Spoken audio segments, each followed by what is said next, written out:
la communauté internationale ou les Nations Unies, ils vont tous ne disent rien. Puisque les Nations Unies, c'est tout le monde, mais en même temps, c'est personne. La communauté internationale, c'est nous tous. Mais en réalité, c'est aucun d'entre nous. Surtout quand il s'agit de certains de ces problèmes. Donc, on ne sait pas qui est responsable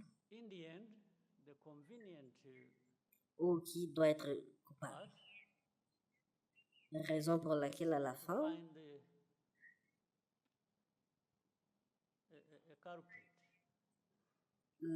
les chemins les plus convenables est de trouver une personne coupable et trouver une personne qui est responsable de tout ça, et c'est toujours le Rwanda. Parce que c'est un pays, un petit pays. Mais quand tu dis la communauté internationale, de qui est-ce que vous parlez exactement?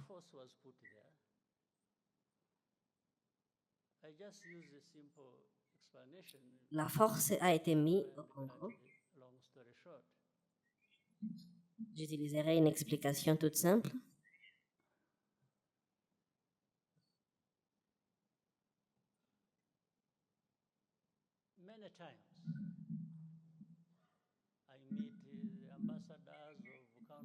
Plusieurs fois,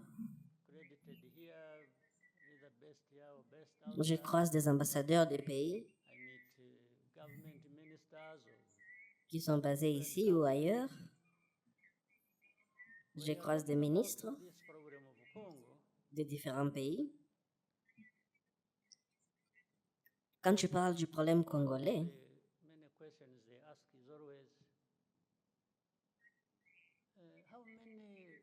l'une des questions qu'on demande est: il y a combien d'Interahamwe au Congo? Il y a combien de FDLR au Congo? En d'autres termes, ils veulent nous dire que nous avons transformé le problème des FDLR en un problème très grand, alors que certains d'entre eux sont même vieux à ce niveau, ils doivent être dans la non-antenne d'âge. Et notre réponse est que si vous dites qu'ils ont 90 ans, ça veut dire qu'ils sont toujours là, malgré leur âge. Mais pour avoir 90 ans, et si vous avez des enfants que vous avez entraînés et avez mis dans leur tête l'idéologie,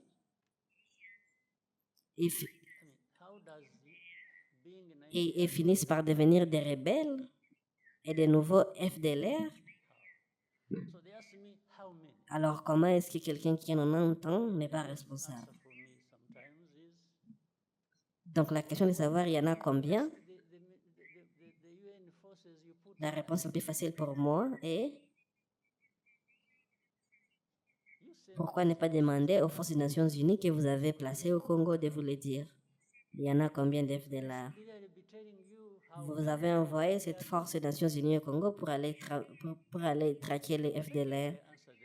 Ils doivent être à mesure de vous dire ils sont combien, pas moi. Deuxièmement,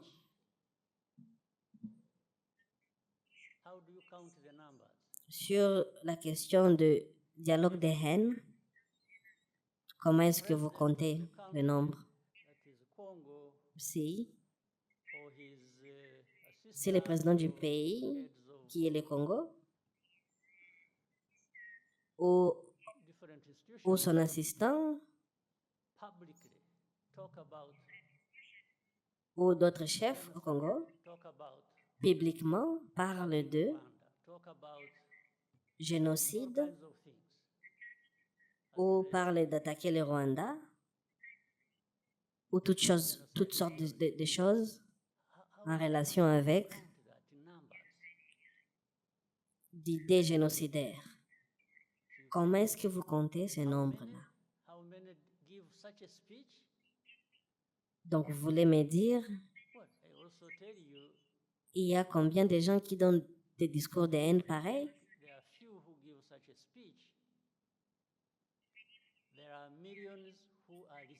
Et je vous dirais, même si vous pensez qu'il y en a peu je vous dirais, même s'il y en a peu qui parlent des discours de haine, il y a des millions qui leur écoutent. Et parmi ceux qui écoutent, il y en a ceux qui sont recrutés et deviennent la menace que le Rwanda fait face. Mais les autres viennent et nous disent, les Rwandais, nous sommes forts, vous êtes assez forts. Mais moi, je n'ai même pas compris la signification de ça. Sommes-nous assez forts pour juste nous mettre à côté et permettre les FDLR de nous attaquer? Est-ce que c'est la manière de procéder? J'aurais souhaité d'être aussi fort pour faire ça. J'aurais bien préféré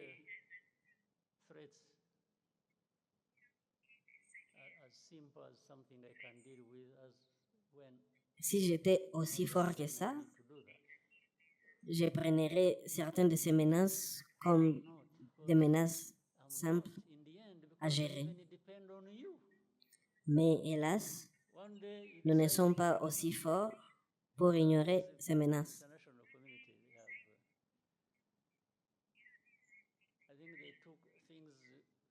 Parce qu'un jour, vous voyez ces gens de la communauté internationale,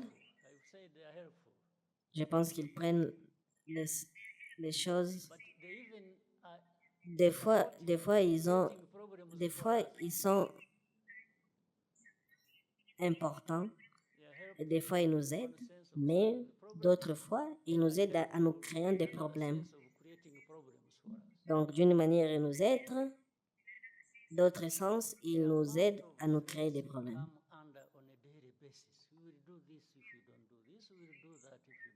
Le nombre de menaces auxquelles nous sommes subis tous les jours de la part de la communauté internationale, des fois, je me sens engoufflé sous ces menaces de la communauté internationale, mais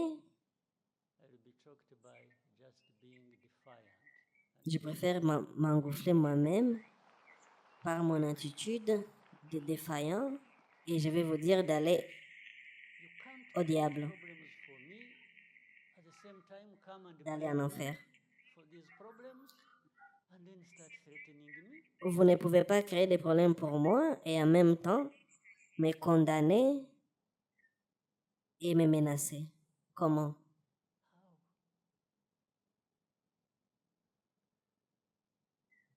Comment?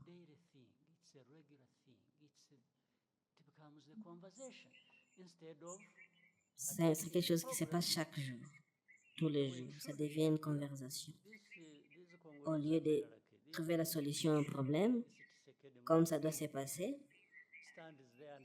vous voyez, ces Congolais sont chanceux. Les Congolais sont chanceux. Tu vois, c'est M. Tshisekedi se met là-bas et abuse les gens et menace d'autres. Puis à la fin, la communauté internationale vient vers moi et veut me dire quoi faire. Pourquoi? Et je leur dis, vous ne voyez pas qu'en faisant ceci, vous n'aggravez que la situation. Et vous ne permettez pas à ces messieurs de trouver des solutions à ces problèmes et les problèmes que nous avons entre nous et eux. Vous êtes en train de traiter un pays ou un président comme un garçon gâté. Regardez dans l'histoire et voyez, on ne condamne jamais les personnes qui créent les problèmes et qui continuent avec les mêmes problèmes. Mais quand il s'agit du Rwanda, c'est notre problème, on nous condamne pour ça. Et c'est leur problème, on nous condamne même pour leurs problèmes aussi. On nous condamne à 2 reprises, pour nos propres problèmes et pour les problèmes des autres. Mais comment est-ce qu'on va gérer, être accusé pour les problèmes des autres? Comment est-ce qu'on gère ces accusations-là? Comment est-ce qu'on fait? Juste par des menaces? Il y a des gens qui ont fait ce qu'ils ont voulu faire. Et moi, j'hésite de leur dire, ok, vous avez fait ça, et qu'est-ce que vous avez gagné en retour? Peu importe ce que vous avez fait, qu'est-ce que vous avez gagné en retour? Les choses se sont juste empirées. Et pour moi, dès le début, c'était clair que ça allait s'empirer. Parce que personne ne cherchait à trouver une solution durable au problème.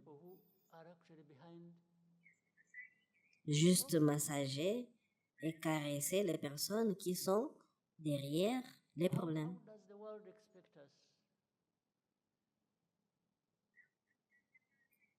Donc, comment est-ce que le monde pense qu'on va nous comporter face à ça? Et très récemment,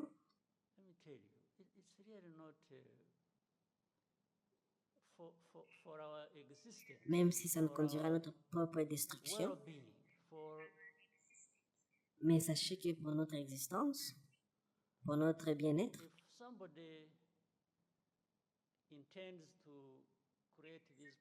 si quelqu'un cherche à nous créer des problèmes,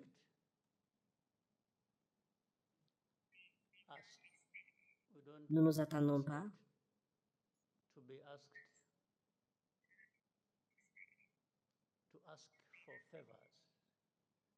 à ce que les gens nous demandent, que les gens nous demandent des faveurs, des mêmes gens qui nous posent des problèmes. On ne demandera pas des faveurs.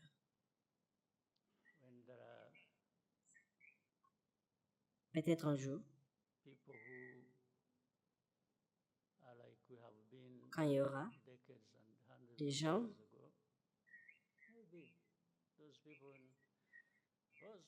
qui sont comme nous avons été des décennies, des centaines d'années,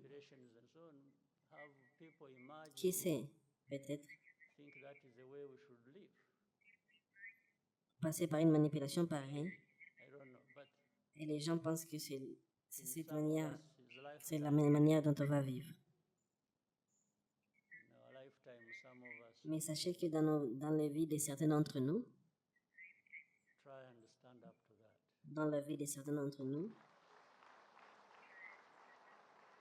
on va essayer et contrecarrer ça.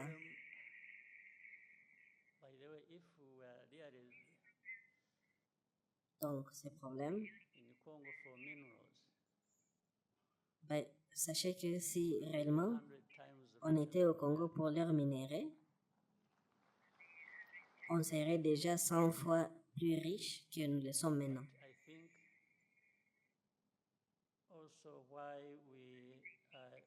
Mais je pense aussi que pourquoi nous... Vous savez que récemment, les gens ont célébré. On a toujours dit que les Rwandais étaient au Congo et ils ont toujours nié, mais aujourd'hui, non, on n'a jamais accepté. Il y a des gens on leur a dit quelque chose, mais ils n'ont pas écouté. Et c'est ce qu'on leur avait dit toutes ces années et ils n'écoutaient pas. Parce qu'on leur a demandé des milliers de fois. Est-ce que le Rwanda est au Congo? C'est quelque chose qui vous dit tout de ce que vous devez savoir sur les mesures de défense que nous avons prises pour gérer la menace qui vient du Congo. Et ma réponse, toute simple, qui dit tout, si vous me demandez si nous sommes au Congo,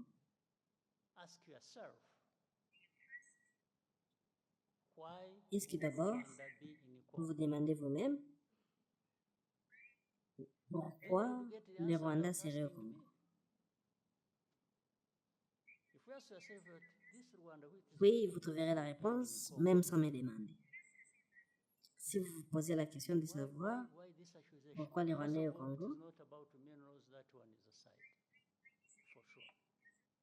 pourquoi ces accusations? Sachez que premièrement, ce n'est pas à cause des minéraux, ça c'est à côté, et ce n'est rien, ce n'est pour rien du tout, à part qu'on vous a dit les derniers 30 ans des menaces qui viennent du Congo, qui ont tout à voir avec notre sécurité. Et ces menaces-là se sont matérialisées plusieurs fois. Vous ne voulez juste pas les voir ou l'entendre.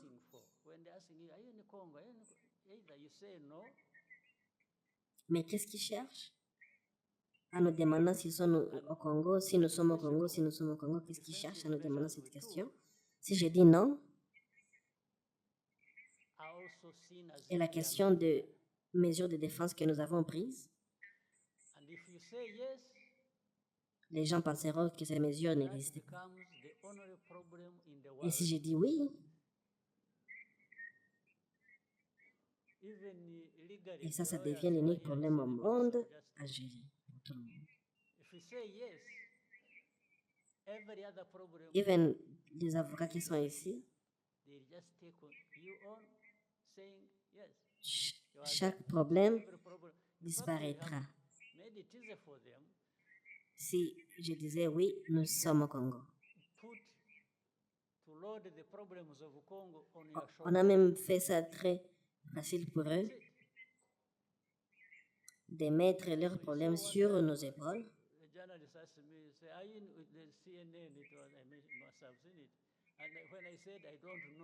Il y a une fois un journaliste de la CNN qui m'a demandé,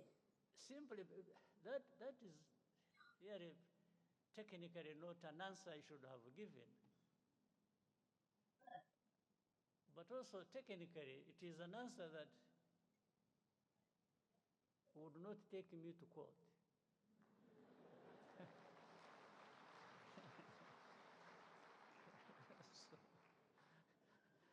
So, how do you prosecute an ignorant man who doesn't know what you're even talking et quand j'ai dit que je ne savais pas, it becomes difficult. So, but this whole back parce and que forth thing has a trivial. parce que ce n'est pas une réponse que je devais donner techniquement, The real problem has been trivial. mais aussi techniquement, c'est une réponse But there are qui ne peut pas to deal with. m'amener à la Cour de justice. Congo must own up. They have responsibilities. Comment est-ce que vous amenez un homme ignorant à la Cour? Rwanda. You're not responsible for Congo. Ça devient difficile. And whatever it is, that one people, Mais c'est va-et-vient, but we cannot ça devient trivial, and carry Congo's problems. No. et le vrai problème est devenu trivial. And for Mais il y a des grands problèmes à gérer. protecting our people, that one we shall. Et on doit être responsable. No question about it. Et prendre ses responsabilités en main, et pas transférer les responsabilités aux autres. But On n'est pas responsable du Congo. fairness to this world. Pour, Anyway, let me reserve à ce qui s'agit de l'histoire, les gens peuvent faire leur propre jugement, mais on ne peut pas and prendre en charge les problèmes des autres.